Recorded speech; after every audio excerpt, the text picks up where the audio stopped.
kita perhitungkan dan kita integrasikan dengan data yang lain semua, ya, supaya tepat sasaran dan tepat guna. Kembali lagi mengenai air bersih, di mana titik-titik air ataupun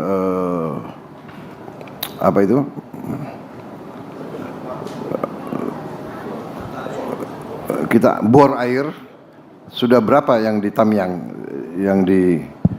yang dibangun, yang dikirim? Mungkin Kasat yang tahu. Terima kasih Pak. Kami dari Angkatan Darat saja sudah 129 titik Pak. 129 titik bor air. Siap. Dari BNPB juga melalui Pusterat juga ngebor Pak. Ya. Kepolisian juga saya kira sudah ratusan Pak. Setahu kami di grup itu sudah ada banyak Pak. Yang di Tamyang ini, di Tamyang ini. Tamyang. Berarti itu masih terus hampir Pak. Hampir semua desa sudah bisa dapat air ya sekarang. Ini yang di tempat pengungsian Pak. Tempat pengungsian. Oh, pengungsian yang kita bor, terus sekolah-sekolah, masjid-masjid, kecamatan. Jadi berkoordinasi dengan wilayah itu tempat mana yang diperlukan Pak. Oke. Jadi kami bekerja simultan. Dari Kemhan juga kami mengirim 10 pemadam kebakaran, makanya jalan cepat selesai di sini Pak. Iya. Betul Pak. Ya. Terus Huntara juga kami ikut bekerja, jadi simultan semua bekerja, air bersih terus berjalan Pak. Demikian Pak. Kemudian itu bor air itu bisa untuk air minum? Bisa Pak. Mohon izin Bapak, mungkin izin menjelaskan ada beberapa skema untuk yang dibangun Polri itu kedalamannya 20-30 meter, airnya hanya untuk membersihkan Bapak, membersihkan. Kemudian yang dibangun Pusterat, kami yang membiayai itu Pusat Teritorial Angkatan Darat. Oh, oke. Angkatan Darat ya? Angkatan Darat itu kedalamannya 100-200 meter Bapak, itu yang untuk minum. Oke. Jadi semuanya sudah dilaksanakan, memang masih cukup, masih kurang Bapak, ini dilaksanakan terus. Ya. Tapi untuk sehari-hari saya rasa masih cukup, karena juga mobil-mobil tangki air juga terus setiap hari berjalan Bapak. Iya, tapi kalau tangki air gitu kan. Siap. Iya, kita keluar BBM lagi. Itu kalau yang 100 meter itu biayanya berapa per bor, Kasat? 100 sampai 150 juta Bapak. 150 juta? 100 sampai 150 juta, siap. Mungkin dengan Lengkap itu, lengkap. Lengkap Bapak, dengan Sampai nanti air keluar. instalasi airnya, kemudian juga ada tangki airnya dan bisa langsung diambil oleh masyarakat. mungkin nggak cukup Bang kalau di atas 100 Bang, karena itu kadang-kadang ngebor tergantung tanahnya Pak. Ya. Kalau tanahnya lunak mungkin 2 minggu baru dapat Pak, tapi keras mungkin memerlukan lebih waktunya dari itu. Dan juga dari Kemhan juga kita mengirim RO banyak Pak. Jadi untuk membantu yang dangkal-dangkal itu ada progres pembersihan. Apa itu RO? Untuk penjernih air Pak. Penjernih air. Siap. Oke.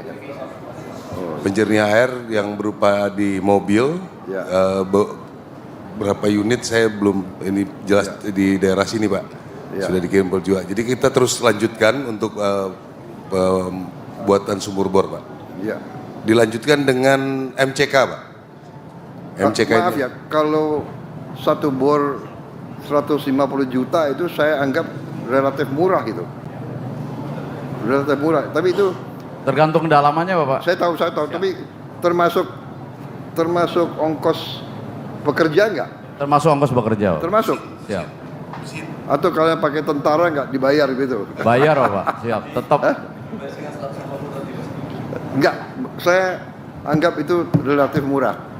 Karena saya dulu ngebor agak besar, tapi memang tergantung tanah. Izin Bapak Presiden. Ya.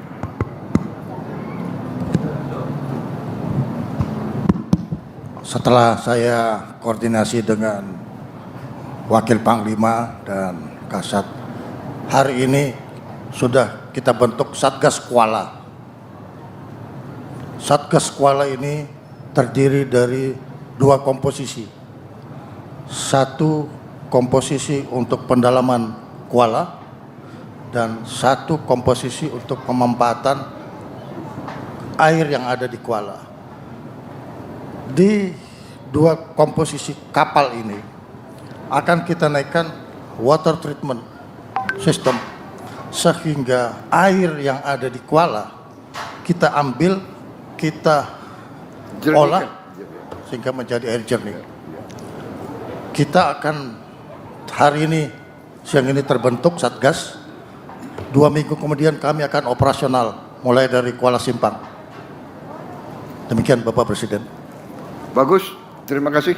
Koordinasi sama gubernur ya, daerah masing-masing semua. Ada lain-lain yang mau dilaporkan ke saya? Yang perlu tindakan? Kalau begitu terima kasih ya, dirut juga. Semuanya, semua lembaga dan antara juga terima kasih Anda tanggap turunnya cepat. Tapi nanti kita perbaiki terus karena kualitas hidup rakyat kita itu menjadi bahan utama pemikiran saya ya.